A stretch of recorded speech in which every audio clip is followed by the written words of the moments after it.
Alam mo kung bakit nangyari sa ate ko? Alam mo kung anong nangyari? Dahil sa droga na pinalaganap mo. Kinahasa ang ate ko. Si Carlo gusto niyang ihatid yung news sa buhay niya na ang ate niya ay ginahasa ng tatay niya. Yun po ang totoo. Hanggang ngayon nasa ng tatay mo. Nasa kulungan. Dahil sa droga yan. Si Carlo Mendoza, Gigil Kid. Mga influencer po kami. Pumunta po kami dito para suportahan ang Duterte at ang mga Pilipino at Pilipinas. Dahil kitang-kita namin, marami nang lumabas, marami na kami nakita, lahat ng kabataan na apektuhan na. Dahil hindi lang ako ang Pilipino ang naapektuhan, kundi lahat, milyon na Pilipino ang naapektuhan dahil sa droga.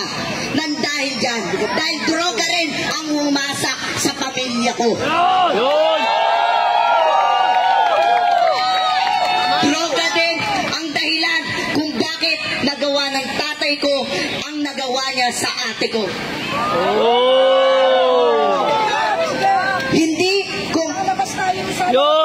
Hindi ko nahayaan na yung mga ginawa ni Marcos dahil sa droga na yan, siya ang pasimuno. Dahil alam namin ng mga kabataan at alam din namin na magsasalita sila kung ano na naman ang sasabihin nila. Nasasabihin nila, ginagamit kami mga kabataan para lang magpaingay. Hindi kami ginagamit at hindi kami papayag na magpagamit. Dahil kami, Pilipino rin kami, naiintindi. Abuti mo ang Pilipinas, pero anong ginawa mo? Kundi na droga na lumaganap sa buong Pilipinas. Kaya nananawagan ako sa'yo sa Republika ng Pilipinas, sa buong Pilipinas, sa Malacanang, na uulitin ko, mag-resign ka na! Pilipino, sabay-sabay nating isigaw. Mag-resign! Mag-resign! Mag-resign! Mag-resign! Mag-resign! Mag-resign! Sisigaw natin! Duterte! Duterte! Duterte! Duterte! Duterte! Ito na lang ang sasabihin ko sa iyo, Marcos. Lalo na sa Malacanang. Alam namin na akala mo kaming mga kabataan, porket kabataan ay kailangan asikasuhin ang mga pag-aaral. O, alam namin yun. Alam namin yun. Pero bakit gano'n naapektuhan di kami? Dahil bakit? Dahil kasama ang pamilya namin sa naapektuhan sa droga na yan. Kaya kami mga kabataan, hanggat kaya namin lumaban, hanggat kaya namin dahil Pilipino rin kami, hindi kami matatakot sa'yo. Kahit marami ka pang ipadalang militar, dahil hindi kami malulupik ng kung sino man, dahil kami ay Pilipino din. Kaya huwag kang magtaka kung bakit hanggang ngayon nagagalit sa'yo dahil katulad ng ginawa mo sa isang katulad naming mga Pilipino, lalo na mga kabataan, kung ano na lang nangyari sa mga kabataan. Dahil doon din sa nakatira kami ay maraming mga nagdroga, maraming kaming narinig na nag-aabutan ng droga hanggang sa nalaman namin, hanggang sa nakita namin. At nung nalaman ko, pati si Duterte Sara, kinalaban mo, kaya kami nagalit sa'yo dahil kami sumuporta rin sa'yo. Alam mo kung bakit nangyari sa dati ko? Alam mo kung anong nangyari? Dahil sa droga na pinalaganap mo. Ginahasa ang ate ko na nawala sa bisyo. Nandahil sa bisyo sa droga. Yun ang dahilan ng droga. Kaya bakit kami sa iyo maniniwala na bakit maniniwala sa mga pinapadala mo na trolls kami? Trolls sa mga Pilipino? Pinabayaran? Hoy! Mahiya ka naman sa balat mo! Hindi kami bayaran! Hindi kami bayad! Hindi kami bayad! Hindi kami bayad!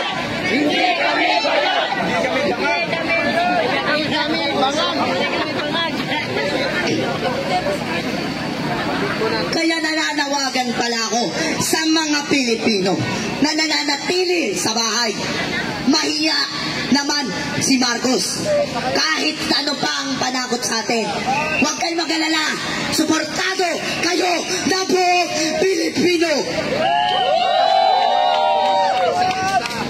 Lumabas na kayo, mga kapwa namin Pilipino, lalo na mga magulang nyo. Huwag kayong matakot na akala nyo mapapama ka mga anak nyo. Kami bahala, lalo na ako magpapatunay.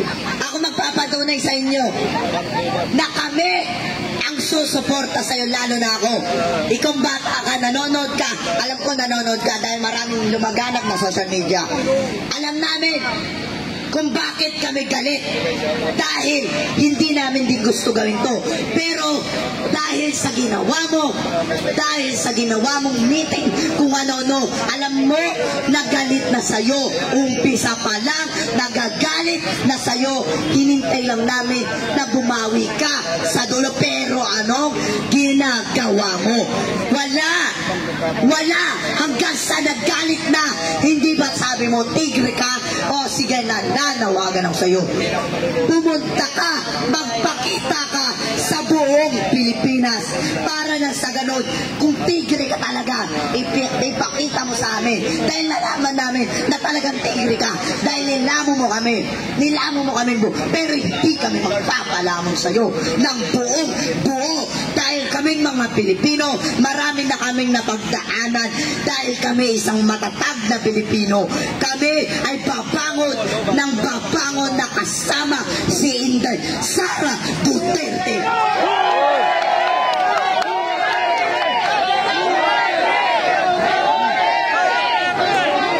Huwag kang masyadong magtaka,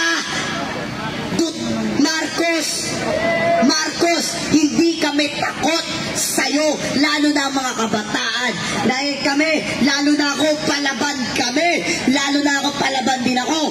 Hindi ako nagpapasubig kahit sa kanino. Ako ang isang Pilipino, lalo na ang mga kasama ko, kapwa Pilipino na naghihirap din sa Saudi. Minsan yung iba, nag-uuwi ang para lang magpadala sa pamilya nila. Pero nung napahamak yung pamilya nila, hindi mo ba nakikita na naghihirap din ang mga Pilipino na sa ibang bansa? Hindi mo ba alam yun? Tapos ikaw, nagdodroga ka, pinapalaganap mo. Hayop, grabe ka talaga. Dog ka. Okay, maraming salamat po sa lahat na nandito. Kami po ang Star Image Fam. Kasama po namin ang mga anak-anakan sa namin si Majo at si Carlo. Hindi po namin sila pinalaki ng ganito. Nasa amin na sila ng 6 years. Simula nung lumalabas sila sa TV, nag-viral sila, hindi po ganito ang pagpapalaki namin. Pero kaya kami nandito sa EDSA ngayon, nilaan talaga namin yung oras namin dito. Kasi si Carlo gusto niyang ihatid yung news sa buhay niya na ang ate niya ay ginahasa ng tatay niya. Yun po ang totoo. Hanggang ngayon nasa ng tatay mo. Nasa kulungan. Dahil sa droga yan.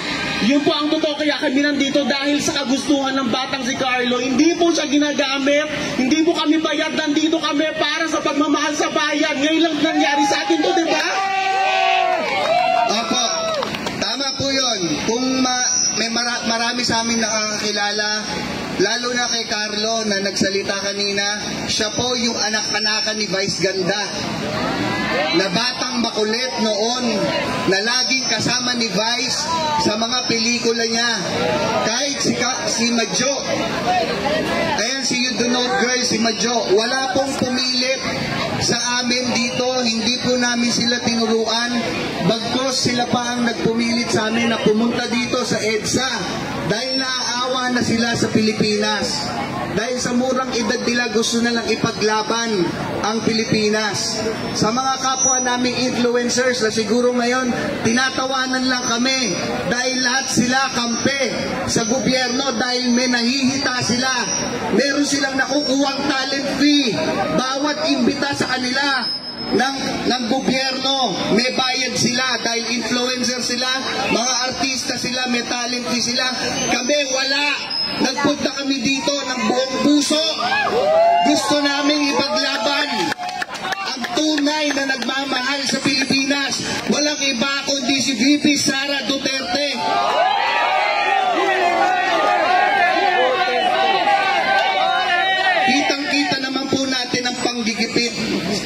Sara. Nakita nyo, inuuna ang confidential funds na busisiin kesa iprioridad ang pangangailangan ng mga Pilipino. Nakita po natin, ang dami pa rin nagbubulag-bulagan, nagbibingi-bingihan, lalo na sa sektor namin, sa entertainment industry, na ang walang ibang laman ang news ng mga top networks na yan, kundi ang pagdurog sa ating VP Sara Duterte na talagang nagmamahal sa Pilipinas. Nakita nyo naman kahit anong pagdudurog na ginagawa, lumalaban tayo ng patas, lalo na ang ating VP. Protektahan natin ang Vice President, guys. Imbis na mag-stay lang kayo sa bahay, pumunta kayo dito, mapayapang rally to. Okay? Lahat dito na nandito, nagmamahal sa Pilipinas. Yung mga nag-i-stay lang sa bahay, nanonood lang, lumabas na kayo. Wala dyan sa pagpindot nyo ang tamang laban, ang totoong laban. Nandito yan sa EDSA, kasama namin. Lumabas na kayo, ano pang hinihintay nyo? Ginagago na tayo. Kinakamkam na ang pera ng bayan. Nagbubulag-bulaga pa rin ba tayo? Okay, lahat dito walang bayad. Sinasabi nila may pinapapirma daw para bayaran. Meron ba? Walang bayaran dito. Lahat dito nagmamahal ng tunay sa Pilipinas. Dagdag ko lang, alam nyo bang nabash kami ni Maharlika? Pero mahal na mahal namin si Maharlika dahil ang news na lumabas is, ano daw tayo? Troll farm. Dahil influencer kami, meron daw kami mga alagang troll farm. Gusto namin ipabatid ng Madam Maharlika, mahal na mahal ka namin. Hindi totoong kami ay may troll farm. Wala kami dito ngayon kung meron kaming troll farm. Naintindihan namin, nag-message ako personally kay Madam Maharlika, tumingi ako ng sorry at yun ay isang misunderstanding lamang. Nandun kami, gusto namin magbigay ng amount sa kanya para mapakinggan niya kami. Dahil ang gusto namin siwalat yun sa Indian na dumidikit kay yung kay Kumar, dahil may alam kami doon, gusto namin suwalat yun para lang makalapit sa kanya magsabi. Pero hindi kami troll farm, Maharlika. Mahal na mahal ka namin, kasama ng sambayan ng Pilipino, mahal na mahal ka namin. Andito kami dahil kay Carlo, dahil ang kapatid niya, nirape ng tatay niya. Kaya kami nandito. Diba? Dahil sa bawal na droga na yan. Kaya kami nandito, wala sa amin nagbayad, wala kaming pakialam. Kung mawala kami ng trabaho, wala sa amin kumuhang mga bookings o mga events ng mga local government na kampe sa pamahalaan na yan. Wala kaming pakialam. Ang pakialam namin, magbago na tayo dito sa pamahalaan. Ibahin na natin ang sistema. Kung dapat bumaba sa pwesto, bumaba. Mahiya kayo sa mga Pilipino. Pera namin yan, hindi nyo pera yan. Tama. Ganon ang ginagawa namin ngayon. Kaya wag kang magtaka na, Marcos. Nauwawak eh. Ayan. Basta, nandito kami para rin supportan si Marco, ay para supportan si Sara. Si Sara. Nagkakaano na ako, Vice President Sara Duterte. Inuuna mo pang pabagsakin si Sara Duterte. Hoy! Hindi ka magtatagumpay. Hindi ka magtatagumpay. Kaming mga Pilipino, kahit mahirap kami, kahit mahirap kami, hindi mo maloloko ang mga Pilipino, lalo't namulat na kami. Lalo na kami. Dahil nakita namin na kung ano-ano ginagawa mo kay Sara Duterte. Marcos, mag-resign ka na. Kung hindi mo kayang panindigan ang pagiging presidente mo. Lalo't hindi mo naman talaga nagawa, kundi kinamkam mo lang ang pera ng kaban ng Pilipinas. Kaya wag kang magtago sa mga militar mo. Huwag kang magtago sa mga milyon mong pera sa Malacanang. Dahil kami, kapag nagalit ng todo ang mga Pilipinas, Pilipino. Baka dyan sa Malacanang umabot ang galit namin. Maraming salamat po. Maraming salamat sa lahat. God bless sa lahat po. Maraming salamat. Mabuhay ang Pilipinas!